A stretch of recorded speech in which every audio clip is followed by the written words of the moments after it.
BA part second Sanskrit प्रथम प्रश्न पत्र। मैं डॉक्टर मनीषा गोदारा, आचार्य संस्कृत, राजकीय बांगड़ महाविद्यालय टीटवाला। गीति काव्य मेघदूत। गीति काव्य का सामान्य वैशिष्ट्य संस्कृत गीत काव्यों में भी पर्याप्त मात्रा में मिलता है। गीति की आत्मा भावातीत है। कवि अपनी रागात्मक अनुभूति तथा कल्पना से वर्णीय विषय तथा वस्तु को भावात्मक बना देता है। गीतियों का निर्माण उस बिंदु पर होता है जब कवि का हृदय सुख दुख के तीव्र अनुभव से आप्लावित हो जाता है और वह अपनी रागात्मिका अनुभूति की अपनी हार्दिक भावना की पूर्णता के कारण बाह्य अभिव्यक्ति के रूप में परिणत करता है। स्वगम्य अनुभूति परगम्य अनुभूति के रूप में परिणत करने के लिए कवि जिन मधुर भावापन रसांद्र उक्तियों का माध्यम पकड़ता है वही होती है गीतियाँ। इसके लिए कतिपय उपकरण आवश्यक होते हैं जो इसके साधक तत्व होते हैं। भावमयता इनमें प्रमुख है। यूँ तो संस्कृत के आलंकारिकों की दृष्टि में काव्य मात्र के लिए रसात्मकता अपेक्षित गुण है, परंतु गीति काव्य के लिए तो ये अनिवार्य है। भाव सांद्रता के अभाव में कोई भी उक्ति गीति की महनीय संज्ञा नहीं प्राप्त कर सकती। भावों में किसी एक भाव को केंद्रस्थ होना नितांत आवश्यक है। उस केंद्र स्थित भाव को अन्य भाव ससाय प्रदान कर उसे अभिवृद्ध समृद्ध तथा परिपुष्ट किया करते हैं। इसे भावान्विति का भी दान दिया जा सकता है। सहज अंतर प्रेरणा तो काव्य मात्र के लिए भी आवश्यक होती है, गीति के लिए तो वह नितांत आवश्यक है। विषय का आधार तो नाम मात्र का ही रहता है, वस्तुतः वह कवि के व्यक्तित्व का प्रतिफलन होता है। गीति काव्य के विषय के लिए कवि अपने से बाहर नहीं जाता, प्रत्युत अपने हृदय के अंतराल में स्थित स्वयं अनुभूति के द्वारा आत्मसात किए गए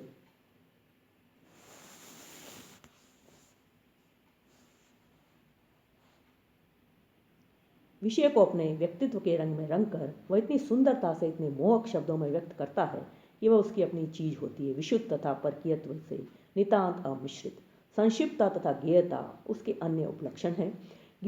कवि को गीति में वर्ण्य विषय के विस्तार के लिए अवकाश नहीं होता। कभी कभी भावना का आवेश इतना क्षणिक होता है कि कवि एक ही पद या पद्य में उसकी पूर्ण अभिव्यक्ति कर देता है। अनुभूति तथा अभिव्यक्ति के तारतम्य पर ही काव्य के परिमाण का प्रश्न आधारित रहता है। कभी कभी अभिव्यक्ति दूरगामी होती है, तब काव्य का परिमाण मात्रा कृत अधिक होता है, नहीं तो संक्षिप्तता गीति काव्य का आवश्यक तत्व होता है। गेयता भी इसी प्रकार गीति का अनिवार्य उपादान है। काव्य तथा संगीत दो पृथक पृथक अभिव्यक्तियां हैं। काव्य अपनी अभिव्यंजना के निमित्त संगीत का सहारा नहीं चाहता और संगीत भी अपने प्राकट्य के निमित्त काव्य का अवलंबन नहीं चाहता, परंतु देव योग से दोनों का एकत्र समन्वय कला की दृष्टि से एक अत्यंत उत्कृष्ट अभिव्यक्ति का रूप धारण करता है और गीति उसका एक मधुमय मोहन स्वरूप है। इन सब तत्वों के सहयोग से गीति काव्य रूपों में एक उत्कृष्ट काव्य रूप है। संस्कृत भाषा में निबद्ध गीति काव्यों में पूर्वोक्त वैशिष्ट्य अपनी पूर्ण मात्रा में उपस्थित है। गीति काव्य संस्कृत भारती का परम रमणीय अंग है। संस्कृत में गीति काव्य मुक्तक तथा प्रबंध दोनों प्रकार से उपलब्ध होता है। मुक्तक से अभिप्राय उस काव्य से जो संदर्भ आदि बाह्य उपकरणों से मुक्त होकर स्वम रस स्पेशल होता है। इसके समझने के लिए बाह्य सामग्री की अपेक्षा नहीं होती। संस्कृत के मुक्तक उन रस भरे मोदकों के समान है जिनके आस्वाद मात्र के सहृदयों का हृदय सद्य परितृप्त हो जाता है। जो आलोचक रस को पुष्टि के लिए प्रबंध काव्य को ही उत्तम साधन समझते हैं, उन्हें आनंद वर्धन की यह उक्ति भुलानी नहीं चाहिए। मुक्तेषु ही प्रबंधेषु एव रसमन्ना विनेविशिना कवियो दृश्यन्ते। मुक्तक काव्य के सुंदर उदाहरण भरथड़ी तथा अमरूक के शतक हैं। प्रबंधात्मक गीति काव्य के दृष्टांत कालिदास का मेघदूत तथा उसी के अनुकरण पर लिखे गए संदेश काव्य हैं। गीति काव्यों में मधुर पदावली के साथ संगीतमय छंदों का भी प्रयोग किया गया है। वर्णन विशेषकर श्रृंगार नीति वैराग्य तथा प्राकृतिक दृश्यों के हैं। यहाँ कोमल भावों की मधुरिमा प्रत्येक रसिक के हृदय को हठात अपनी ओर आकृष्ट करती है। इसका कारण यह है कि इन गीति काव्यों का बाह्य रूप जितना अभिराम तथा सुंदर है, उतना ही सुंदर तथा पेशल इनका आभ्यंतर रूप भी है। मेघदूत संस्कृत के गीति काव्यों का आदिम ग्रंथ महाकवि कालिदास का मेघदूत है, जिसमें धनपति कुबेर के शाप से निर्वासित एक विरही यक्ष की मनोव्यथा का मार्मिक चित्रण है। मेघदूत कालिदास के अंतर प्रकृति तथा बाह्य प्रकृति के सूक्ष्म निरीक्षण का भव्य भंडार है। यहाँ बाह्य प्रकृति को जो प्रधानता मिली है वह संस्कृत के अन्य किसी काव्य में नहीं। पूर्व मेघ तो यहाँ से वहाँ तक प्रकृति की ही एक मनोरम झांकी या भारत भूमि के स्वरूप का ही मधुर ध्यान है। कवि की पैनी दृष्टि में ग्रीष्म ऋतु की मंद प्रवाहिनी नदी उस प्रोषित पत्तिका के समान प्रतीत होती है जो अपने पति के वियोग में मलिन वसना बन बड़े क्लेश से अपना जीवन बिताती है। प्राकृतिक दृश्यों में विज्ञान सम्मत तथ्यों का भी पर्याप्त सन्निवेश है। यक्ष तथा उसकी प्रेयसी की विरह अवस्था का वर्णन कर कवि ने मानव हृदय का मार्मिक मनोहर चित्र उपस्थित किया है। मेघदूत वस्तुतः विरह पीड़ित उत्कंठित हृदय की मर्म भरी वेदना है, जिसके प्रत्येक पद्य में प्रेम की विवलता, विवशता तथा विकलता अपने को अभिव्यक्त कर रही है। पूर्व मेघ बाह्य प्रकृति का मनोरम चित्र है तो उत्तर मेघ अंतर प्रकृति का अनुभव पर प्रतिष्ठित अभिराम वर्णन है। मेघदूत संस्कृत साहित्य का ज्वाज्वल्यमान हीरक है, जिसकी प्रभा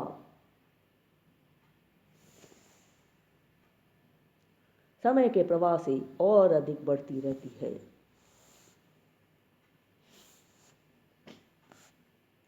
वह बड़ी ही मंगलमय घड़ी थी जब महाकवि कालिदास ने इस अमर काव्य की रचना की। बाहरी प्रकृति की मनोरम झांकी प्रस्तुत करने में तथा अंतःस्थल में संतप्त उदय लेने वाले भावों के चित्रण में काव्य अपनी तुलना नहीं रखता। किसी विरह विदुरा प्रेयसी के पास मेघ को प्रेम का संदेश व दूत बनाकर भेजने की कल्पना ही विश्व के साहित्य में अपूर्व, कोमल तथा हृदयावर्चक है। वाल्मीकि रामायण में अशोक वाटिका में रावण के द्वारा अपहृत जनक नंदिनी के पास हनुमान को भेजना तथा महाभारत में हंस के द्वारा दमयंती के हृदय में राजा नल के प्रति प्रणय भाव के प्रादुर्भाव की कथा अवश्य में कालिदास से प्राचीनतर है, किंतु परंतु इनमें चेतन पदार्थों से ही दौत्य कर्म की सम्मति दिख पड़ती है। किसी अचेतन वस्तु को प्रेम प्रसंग में दौत्य कर्म के लिए भेजना तथा प्रणय में गाढ़ उत्कंठातिरेक की सद्य अभिव्यक्ति करना सचमुच एक प्रतिभा संपन्न कवि की मौलिक कल्पना है। ऐसे प्रसंग की गूढ़ अभिव्यंजना की और लक्ष्य न करके संस्कृत के आद्य अलंकारिक भामानय से अयुक्तिमत दोष के नाम से अभिहित किया है। उनका तर्क है कि मेघ, शुक्र, चंद्रमा आदि पदार्थों को दूध बनाकर भेजना इसलिए युक्ति रहित है कि इनमें से कुछ पदार्थों की वाक शक्ति नहीं है, कुछ की वाणी नितांत अव्यक्त है जिससे वे अपने संदेश को दूसरे से स्पष्टतया प्रकट नहीं कर सकते, तथा कुछ देशों में विचरण करने वाले हैं तथा दूर देशों में विचरण करने वाले हैं। फलतः इन्हें दूत बनाकर भेजना युक्तिहीन नहीं तो क्या है। इस प्रकार की विपरीत आलोचना का खंडन कालिदास ने बड़ी भावुकता के साथ पहले ही कर दिया है। कामार्ता ही प्रकृति कृपणा चेतना अचेतनेशु, काम से पीड़ित प्राणी चेतन तथा अचेतन के जमेले में नहीं पड़ता, वह तो उन्मुक्ता तथा उत्कंठा का शिकार बना रहता है।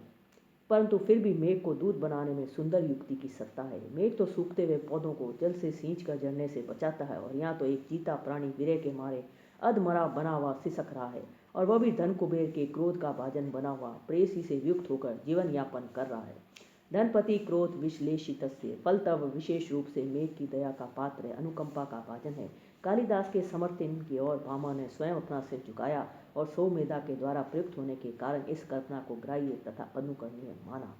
यदि चोत्कंठया यत् उन्मत्त इव भाष्यते तथा भवतु भूमनेदम सुमेधो भी प्रयुज्यते। नई नई शताब्दियों में प्रेरणा तथा स्फूर्ति प्रदान करना काव्य की महत्ता का स्पष्ट सूचक होता है, और इस कसौटी पर कसने से मेघदूत को संस्कृत साहित्य में एक नवीन काव्य प्रकार की उद्भावना का श्रेय प्राप्त है, जो संदेश काव्य के नाम से प्रख्यात है। सर्वप्रथम महाकवि भवभूति ने अपने मालती माधव में माधव के द्वारा मालती के समीप मेघ को दूध बनाकर भेजने की कल्पना का अनुसरण किया।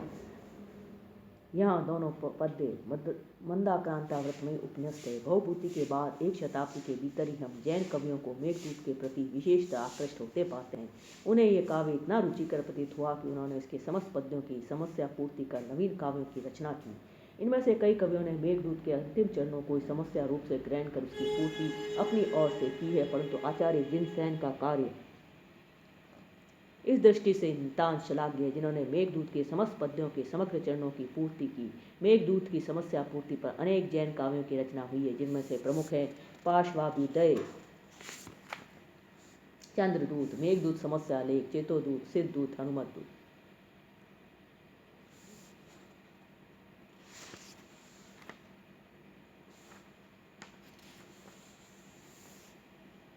संदेश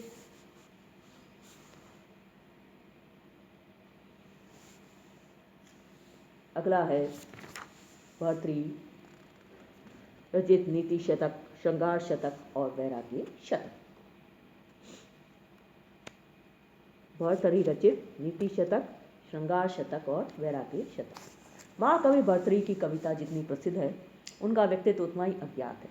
हम उनकी स्थिति तथा जीवन चरित्र से एकदम अपरिचित हैं। दंत कथा के आचार पर कुछ लोग इन्हें राजा मानते हैं, वो भी विक्रमादित्य का ज्येष्ठ भाई, पर उसके ग्रंथ से राशि भाव तो नहीं टपकता, अतः यह भी घटना निरी दंत कथा के सिवाय विशेष महत्व नहीं रखती। अधिकांश विद्वान उन्हें महावैयाकरण भर्तृहरि से अभिन्न मानते हैं, परंतु इसके लिए भी पोषक प्रमाण प्रस्तुत नहीं है।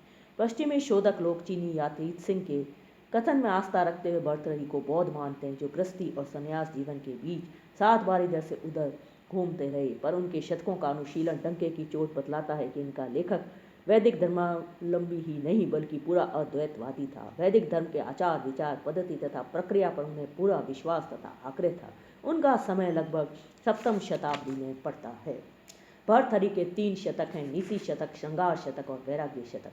भर्तृहरि ने संसार का खूब ही अनुभव किया था और उस अनुभव के मार्मिक पक्ष को ग्रहण करने में सर्वकृत कार्य थे। जो कवि संसार के बीच रहता हुआ उसके अनुभव के बल पर उसके हृदय को समझने तथा कविता में सुचारू देह देने में समर्थ होता है, वही सच्चा लोकप्रिय कवि है। इस दृष्टि से भर्तृहरि सचमुच जनता के कवि हैं, जिनकी सूक्ष्म दृष्टि संसार की छोटी से छोटी वस्तु को निरख उसे उदास शिक्षा ग्रहण करने में समर्थ होती है। नीति शतक में वे उन उदात गुणों के ग्रहण करने के लिए आग्रह दिखलाते हैं जिनका अनुशीलन समग्र मानव समाज का परम मंगल साधक है। वे मनुष्य जीवन को सद्गुणों के उपार्जन से सफल बनाने के पक्ष में है। जो व्यक्ति सुंदर नरदेव पाकर भी सद्गुणों का उपार्जन नहीं करता, वह उस व्यक्ति के समान उपहासास्पद है जो वैदुर्य मणि के बने हुए पात्र में चंदन की लकड़ी से लहसुन पकाता है अथवा सोने के हल से अर्क आग की जड़ पाने के लिए जमीन खोदता है। भर्तृहरि की दृष्टि में वही वास्तव में सज्जन है जो दूसरों के परमाणु के समान छोटे गुण को पर्वत के समान बनाकर अपने चित्त में परम संतोष का अनुभव करता है। पर गुण परमाणुन पर्वती कृत्य नित्यम निज हृदय विकसंत संति संत कियंत। श्रृंगार शतक में हमारा कवि श्रृंगार के चटकीला चित्रण करने से नहीं चूकता, वह नारी हृदय की सच्ची परख रखता है। प्रेम से प्रभावित कामी और कामुकों के चित्त में जो वृत्तियां अपना ललित खेल दिखलाया करती हैं, उन्हें यह कवि सूक्ष्म दृष्टि से देखता है, परंतु वन रंगीन लीलाओं के विषय परिणाम से भी भली भांति परिचित है। वैराग्य शतक भर्तृहरि का सर्वस्व प्रतीत होता है।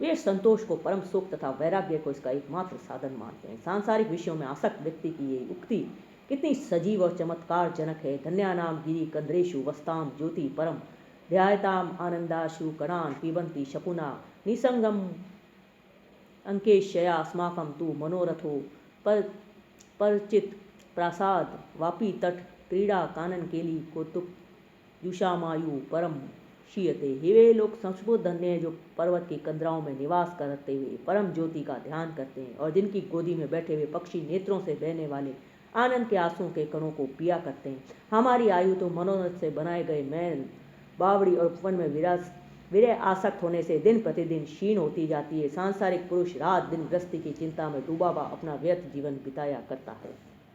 भर्तृहरि की दृष्टि में तपस्वी जीवन ही नितांत श्रेयस्कर है। मुनि के लिए पृथ्वी ही रमणीय शैया है, भुजाएं तकिया है, आकाश ही चंद्रमा है, अनुकूल वायु ही पंखा है, शरद का चंद्रमा दीपक है, विरति उसकी प्रिया है।